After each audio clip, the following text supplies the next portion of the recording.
Welcome to the deep dive. Today, we're getting into something pretty fundamental, I think, for anyone trying to achieve, well, anything difficult. Yeah, it's this real balancing act, isn't it? Totally. How do you stick with something, relentlessly, but also have the smarts to know when to cut your losses and walk away? Exactly. We've got a whole stack of research here. We're looking into grit, that psychological idea, but also the actual brain science behind effort. Right. The hardware. The hardware, yeah.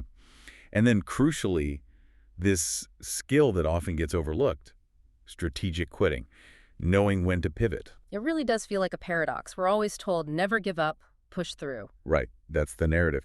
But when you look closely, success often involves stopping something that just isn't working and putting that energy elsewhere. So that's our mission for this deep dive then, to kind of stitch together the science of sticking with it, building that mental toughness with the, let's say, the colder logic of decision making. Precisely.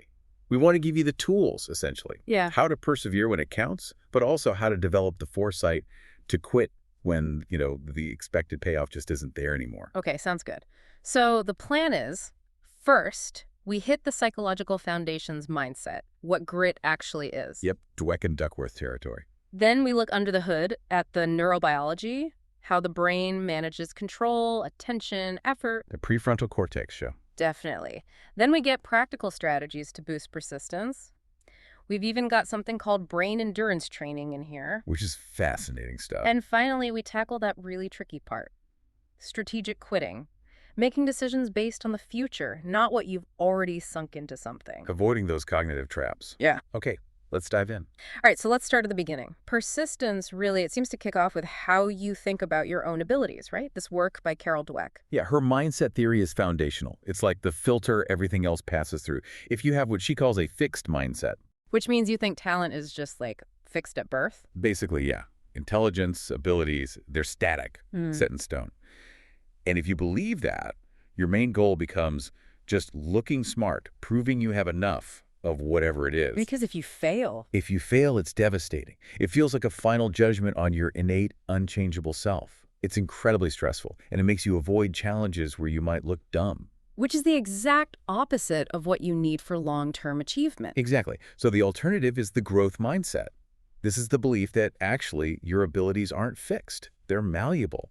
You can improve them through hard work, through learning, trying new strategies. So challenges aren't threats anymore? They become opportunities. Opportunities to grow, to literally forge new connections in your brain. Failure isn't a label, it's just data. Feedback on what to try next. It's temporary. It sounds good conceptually, but how do you actually encourage that? Dweck's research had some pretty specific advice, especially about praise. Oh, absolutely. This is crucial. We have this natural tendency to praise talent. You're so smart, you're a natural. But that reinforces the fixed mindset. Right, because it implies success comes from some innate thing, not the effort. Precisely. Dweck found it's much more powerful to use process praise. Praise the effort, the strategies they used, the focus, the persistence through difficulty, the resilience.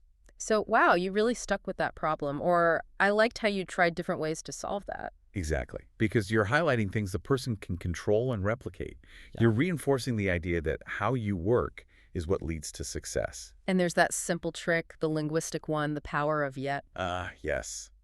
It's brilliant in its simplicity. When you catch yourself thinking, I can't do this, you just add that one word, I can't do this yet. It reframes everything. Instantly. It turns a fixed statement of inability into a temporary state on a learning curve. It implies future success is possible with continued effort. It fosters optimism. And this isn't just theory. There's solid evidence, like that study with the 7th graders in New York City. Right, a really compelling intervention. They took these minority students whose math grades were slipping a situation where kids often decide, I'm just bad at math. Fixed mindset thinking. And they split them into groups. Yeah. One group got standard study skills, training how to take notes, manage time, that sort of thing. The other group got the same study skills training, plus an intervention focused on growth mindset. What did that mindset part involve? Just telling them to think differently? No, it was more concrete. They actually taught them some basic neurobiology, how the brain isn't fixed, how it grows stronger, and forms new connections when you challenge it, like a muscle getting stronger with exercise. So they gave them a scientific reason why effort works. Exactly. And the results were stark. The control group, the ones who only got study skills, their grades continued to decline, sadly. But the group that learned about the growth mindset, they showed a sharp rebound in their math performance. Wow. So the mindset shift actually unlocked their ability to use the skills they were taught. It seems so. Failure was no longer this terrifying final verdict, so they were willing to engage, to try to use the strategies. It gave them psychological permission to struggle and learn. Okay, so mindset is the bedrock. Now let's talk about grit. This term gets thrown around a lot. How do the sources define it technically? Grit is usually defined as a personality trait involving sustained perseverance and passion for really long-term goals. Yeah. We're not talking weeks, we're talking years, decades even. Sticking with the marathon, not the sprint. Exactly. And it's generally seen as having two core components. First, there's perseverance of effort. That's the straightforward bit, just sticking with things, grinding it out when it gets tough, overcoming obstacles. The stamina. Mental stamina, yeah. The second part is consistency of interest. Which is? This is about maintaining focus on a single high-level goal over a long time. Resisting the lure of shiny new objects, new projects, new career paths, staying dedicated to your chosen domain. So not getting easily distracted or changing your main goals every year? Right. The scale items measuring this often ask about how much your interests change, or if you tend to pursue different ideas frequently. Now, there's a big debate here, isn't there? They overlap with conscientiousness, one of the big 5 personality traits. Is grit just, rebranding, the jangle fallacy? That's a very fair and heavily researched question. The meta-analyses are pretty clear. The correlation between overall grit scores and conscientiousness is very high. We're talking around 0.84. That's huge. So they're measuring mostly the same underlying thing. It strongly suggests that. Conscientiousness includes being organized, diligent, dutiful, reliable, things that sound a lot like grit. So yeah, there's a significant risk that grit is largely repackaging aspects of conscientiousness. Okay, but does grit offer anything new? Any extra predictive power beyond what conscientiousness already tells us? Well, this is where it gets interesting. If you break grit down into its two parts, the picture changes slightly. The perseverance of effort facet. Yeah. That part does seem to offer something extra.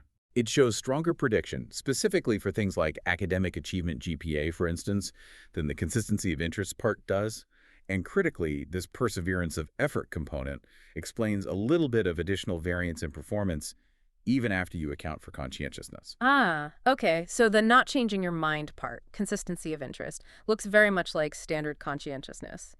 But the keep pushing through difficulty part, perseverance of effort, that seems to be where the unique value of the grit construct lies. That seems to be the conclusion, yes.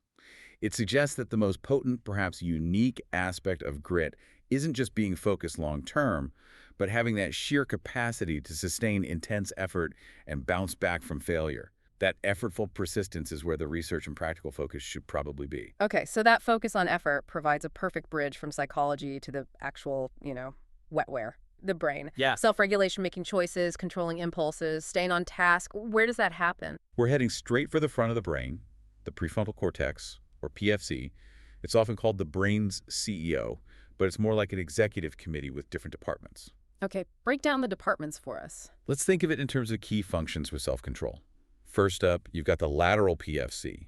This includes areas like the dorsolateral and ventrolateral PFC.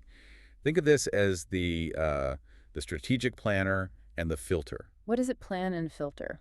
It handles the cognitive side of self-regulation, goal setting, planning steps, holding information in mind, working memory, and really importantly, attentional filtering.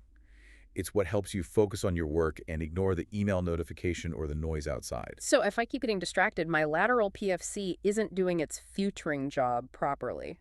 That's a good way to think about it. People with damage here often struggle to adapt when rules change, or they can't ignore irrelevant information. They just keep doing the old thing. Got it. Planner and filter. What's next? Then you have the parts more involved with emotion and impulse control. The Ventromedial PFC, VMPFC, and the Orbitofrontal Cortex, OFC. These are tightly connected to the deeper limbic areas, the emotional centers. Think of these as the brakes or maybe the impulse veto system. So the lateral PFC says, let's eat salad, and the VMPF COFC steps in to say no to the urge for fries. That's the classic view, yeah. They help inhibit acting on an immediate emotional or appetitive urge if it conflicts with a longer-term goal. But there's a nuance here from the sources. Oh. While these areas are crucial for valuing choices and understanding social context for inhibition, some research suggests the VMPFC isn't actually a core hub in the top-down control networks. It seems to act more like a bottom-up processor, figuring out the immediate reward value, connecting more with the default mode network. The enforcement of control seems to lean more heavily back on the lateral PFC. Interesting. So evaluation versus execution. Okay, what's the third key area for sustained effort? That would be the medial frontal cortex, particularly the Anterior Cingulate Cortex, or ACC. This is like the engine room or the effort monitor. The part that keeps you going when it's tough. Exactly. It's heavily involved in monitoring conflict, regulating effort, and sustaining mental engagement, especially when tasks are demanding or tedious. Researchers often track this activity by looking at prefrontal theta waves, a specific type of brain rhythm that increases when the ACC is working hard to maintain cognitive control and effort. Okay, so that's the basic neuroarchitecture. Now let's talk about the experience of sustained focus. We all know it waxes and wanes. You have those in-the-zone moments and then drift. What's happening in the brain during those shifts? It comes down to the interplay between large-scale brain networks. When you're in the zone, your performance is stable, reaction times are consistent. When you're out of the zone, you're often mind-wandering, performance gets erratic. And which networks are involved in this dynamic? Three big players. First, the default mode network, DMN. This is active during internal thought, mind-wandering, recalling memories, thinking about the future, basically, when you're not focused on the immediate external task. The daydreaming network. Kind of, yeah. Then you have the task positive network, TPN, sometimes called the dorsal attention network, DNN. This network lights up when you're focused on external tasks, paying attention to stimuli, doing demanding cognitive work. These two, the DMN and TPN-DN, are usually antagonistic. When one is up, the other tends to be down. Okay, internal versus external focus, but what controls the switch between them? That's the job of the Frontoparietal Control Network, FPCN. Think of it as the flexible hub, or the network switcher. It can couple its activity with either the DMN or the TPN-DN, depending on the current goal. So when I'm really locked into a problem in the zone, The FPCN synchronizes its activity with the TPN-DN. It's basically saying, okay, external task is priority. And importantly, in this state, the DMN and the TPN-DN show strong anti-correlation. They're actively suppressing each other. The FPCN is helping enforce that suppression of internal chatter. and when my mind starts to wander out of the zone, The FPCN switches allegiance. It starts synchronizing with the DMN. Internal thoughts bubble up, the connection to the task network weakens, and your focus on the external world drifts. wow. So it's an active switching process governed by the FPCN. Now, let's bring in dopamine. We often hear it's the motivation molecule driving effort, but what exactly is it signaling? The pain of the effort or the pleasure of the reward? The evidence strongly points towards reward expectation. Dopamine release in key areas like the nucleus accumbens, NACC, seems to be primarily driven by the anticipated value or benefit of the future reward. It's less about signaling the cost of the effort needed to get it. Hang on, let me process that. So we usually think dopamine makes us do the hard thing, but you're saying it makes us want the result of the hard thing, and that desire justifies the effort. That's a great way to capture the nuance. Dopamine seems to highlight the potential payoff. It answers the question, is this future reward worth the upcoming effort? If the dopamine signal says yes, big reward, then other systems, like the ACC, are more likely to mobilize the resources needed to overcome the effort cost. So studies show dopamine neurons care more about the size of the prize than the work needed. Generally, yes. They respond strongly to cues predicting large rewards, sometimes less so to cues just indicating how much work is involved, assuming the reward is constant. The brain seems to prioritize the expected value. Okay, this has big implications for staying motivated. It's about keeping the value of the goal salient. Knowing all this, can we actually train this system? Can we make our brains more resilient to effort, more gritty? There's promising research on something called brain endurance training, or BE. Okay, what is BT? It's basically a training approach that combines physical endurance exercise, like cycling or running, with simultaneous demanding cognitive tasks that tap into those executive functions we talked about: attention, working memory, inhibition. So you're working out your body and your prefrontal cortex at the same time. A dual task workout. Exactly. The idea is that just doing aerobic exercise is good. It does improve executive functions, especially in older adults, and can increase brain volume and connectivity in areas like the PFC. But BET seems to be more effective Why the dual tasking specifically? because it forces the brain to manage cognitive load while the body is experiencing physical fatigue and stress. It directly challenges the systems responsible for effort regulation and attentional control under demanding conditions, potentially making them more efficient. Is there hard evidence this works physiologically? Yes. Studies using NIRS, that's near-infrared spectroscopy, a way to measure blood oxygenation in the brain, have found that people who do BET show higher prefrontal oxygenation during subsequent endurance tasks compared to control groups doing only physical or only cognitive training. Meaning their PFC is getting and using fuel more effectively when working hard. That's the interpretation. It suggests a more efficient neural system for handling sustained effort. And do these benefits last? Some studies suggest they do. One trial with older adults found that after a couple of months of BET, they improved not just physical fitness, but also attention, and these cognitive gains were largely maintained a year later. Wow. And importantly, those maintained cognitive gains were correlated with increases in that midline prefrontal theta power, You mentioned earlier. the brainwave activity linked to the ACC and effective cognitive control. So it looks like you might actually be strengthening the neural circuits for sustained effort. Okay, so we've got the mindset. We've potentially boosted our brain's endurance. Now, how do we translate this into action? How should we structure our work and goals? Let's start with practice. Right, because gritty people don't just work hard, they practice smart. They engage in what's called deliberate practice. It's not just mindlessly repeating something. It's much more focused, right? And harder. Much harder, yeah. Yeah. It's designed to push you right to the edge of your current abilities and just beyond. It should feel demanding, maybe even frustrating sometimes, but never boring because you're constantly stretching. So what are the key ingredients? If someone wants to apply this, what do they need to do? Okay, 4 main things. 1, you need a clearly defined stretch goal.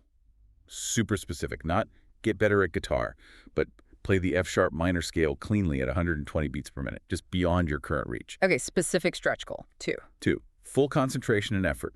No distractions. You have to be completely mentally engaged. 3, immediate and informative feedback. You need to know right away if you succeeded or failed on that specific attempt, and why.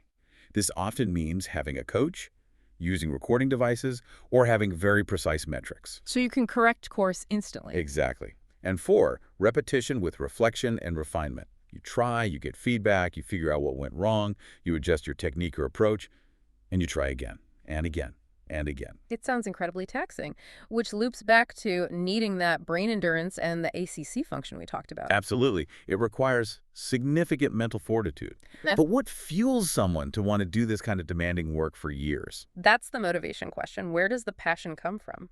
According to the sources, it typically starts with interest. Genuine intrinsic interest in the subject or activity. Finding that interest can take time, maybe some exploration, but when your work aligns with what truly fascinates you, satisfaction goes way up. But interest alone might not be enough for, say, decades of effort. Often not. That's where purpose comes in. Gritty individuals tend to connect their passion to something bigger than themselves.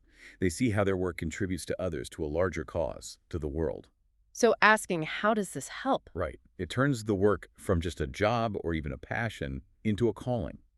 And interestingly, research shows a link between having a strong sense of purpose and being more physically active over time. It might even be a two-way street. Purpose fuels resilience. Physical activity perhaps bolsters a sense of capability. And there's another key psychological need here for sustained motivation: autonomy. Yes, feeling like you have choice and control over your actions, a sense of volition. When you feel autonomous, when you feel your work is an authentic expression of you, it becomes inherently meaningful. And meaningful work is easier to persist with, even when it's incredibly hard, deliberate practice. Exponentially easier. It feels chosen, not imposed. Okay, so we need interest, purpose, autonomy, and deliberate practice. Now, let's get tactical about goals. Ambitious people often have too many goals. How do you focus that perseverance? The sources mention a strategy called the focus funnel. Ah, yes. This is a really practical exercise attributed, I think, to Warren Buffett's advice to his pilot. It's designed to combat that consistency of interest problem, getting pulled in too many directions. How does it work? Simple, but requires discipline. Step 1, list your top 25 career goals or major life projects, things you really want to achieve. Okay, easy enough for most driven people. Step 2, carefully review that list and circle the 5 that are the absolute highest priority for you, the ones that really define your core mission right now. All right, top 5 circled. Now what? Now comes the hard part. Step 3, look at the other 20 goals you didn't circle. These are now your avoid at all costs list. Avoid, not just lower priority. Actively avoid. Treat them as dangerous distractions. The idea is that these are the appealing, interesting things that will siphon away the time and energy needed to make real progress on your top 5. You have to consciously say no to them. Wow. That requires serious inhibitory control back to the lateral PFC working hard. You're essentially programming yourself to filter out perfectly good ideas because they aren't the best ideas for you right now. Exactly. It forces ruthless prioritization, channeling that perseverance of effort where it will have the biggest impact. Okay, this sounds powerful for focus. But setting big goals, especially those stretch goals, has downsides too, right? Right. Particularly when you fail, which is inevitable sometimes. Definitely. Stretch goals, those really ambitious, maybe even seemingly impossible targets are a double-edged sword. They can inspire incredible innovation and effort, but they also increase risk. How so? Especially if they're framed as performance goals, like hitting a number. Right. If the goal is seen purely as a measure of competence, did I hit the target or not, then failing a high-stakes stretch goal can be really damaging to self-esteem and future motivation. Are there experiments showing this? Yes. Studies where people were given deliberately impossible goals showed that those who inevitably failed reported lower self-worth and were less motivated for subsequent tasks compared to people given achievable goals they could succeed at. The failure felt like a reflection on them personally. At an organizational level, what happens when companies set massive stretch goals? The research shows it increases performance variance. You get more extreme outcomes, Meaning, meaning you see a right-skewed distribution. A few companies might hit the jackpot, achieving amazing breakthroughs because of the stretch goal, but you also see more companies failing spectacularly, even going bankrupt. Most companies end up performing below the stretch goal but survive. so higher highs but also lower lows. Exactly. And there's another risk. If performance consistently falls far short of the stretch goal over time, commitment starts to fray. People lose faith, motivation drops, and eventually the organization might just lower its sights anyway. So ambition needs to be managed carefully. Which brings us perfectly to the other side of the coin. All this talk about persistence needs a counterbalance. We need to talk about quitting. The sources frame it not as failure, but as a vital decision skill, especially when things are uncertain. Absolutely. Quitting's a tool. It's how you adapt when the landscape changes or when you get new information because your current path isn't the best one anymore. Fundamentally, quitting is a forecasting problem. Forecasting, how so? You're not quitting because things are bad right now. You're quitting because the forecast, the expected future value of continuing, looks worse than the expected value of stopping or switching to something else. And the tricky part is, often when quitting is the rational choice based on that forecast, the present situation might not feel that terrible yet. That's the rub. It often requires acting before the pain becomes unbearable, based on objective signals about the future. And humans, well, we're not naturally great at this. How are we bad at it? We tend to get it backwards. The research suggests we often persevere too long when we get clear signals that things are going badly. We should quit, but we don't. And conversely, we often quit too soon when things are going well, just to lock in a gain. Okay, let's unpack the persisting too long part first. This sounds like the escalation of commitment bias or the sunk cost fallacy. Exactly that. It's throwing good money after bad or good time after bad. When we've invested a lot in something, time, money, effort, ego, and we get negative feedback suggesting it's failing, our instinct isn't always to cut our losses. We double down. Often, yes. We commit more resources, trying to justify the initial investment, trying to turn it around, even when the objective odds are terrible. Admitting the past investment was a waste is psychologically painful, so we escalate. The sources mentioned Harold Stahl, who actually coined the term, his own experience. Yeah, a classic, if tragic, example. He had a struggling retail chain, got a buyout offer from a larger company. Rationally, taking the offer and cutting his losses might have been best, but he refused. He kept pouring his own money and time into it. Yes, escalating his commitment for years, apparently driven by the need to justify his past efforts, and eventually lost everything. It shows how powerful this bias is, overriding rational calculation. Okay, so that's persisting too long when losing. What about the other side, quitting too soon when winning? That seems linked to loss aversion? It is. Loss aversion is our tendency to feel the pain of a loss more strongly than the pleasure of an equivalent gain. When we're ahead, say in an investment or a project that's showing positive results. We get nervous about losing that gain. Exactly. We have an on-paper win, and the thought of watching that evaporate if we continue is so unpleasant, potential regret, that we often cash out early. We take the sure, smaller win rather than sticking with it for potentially larger but less certain future gains. So we sacrifice potential upside for certainty now. Right. And conversely, if we have an on-paper loss, loss aversion makes us reluctant to realize that loss by quitting. We prefer to gamble, to hold on, hoping it will recover, even if the rational odds say it won't. Taking the loss feels worse than the risky hope of breaking even. So how do truly rational decision makers, like the expert poker players mentioned, overcome this? They focus relentlessly on expected value. EV. They train themselves not to get caught up in the emotion of the current hand, the immediate win or loss. They ask, if I made this same decision call, fold, raise hundreds of times in this exact situation, which choice would yield the most profit on average in the long run? It's a purely probabilistic calculation. It is. Cold, hard, long-term rationality. And crucially, they know they're still human. Even the best players are susceptible to bias under pressure. So they use pre-commitment strategies. Exactly. Like stop-loss limits. Before they even sit down to play, they decide, if I lose X amount of money or after Y hours, I walk away. No matter what. No exceptions. They set the rational rule when they're calm and objective, so they don't have to rely on willpower when they're emotionally invested in potentially losing. Okay, so how can we apply this kind of strategic thinking to our own goals? We need practical tools. Well, one preparation step mentioned is identifying your monkeys and pedestals. Monkeys and pedestal? Yeah.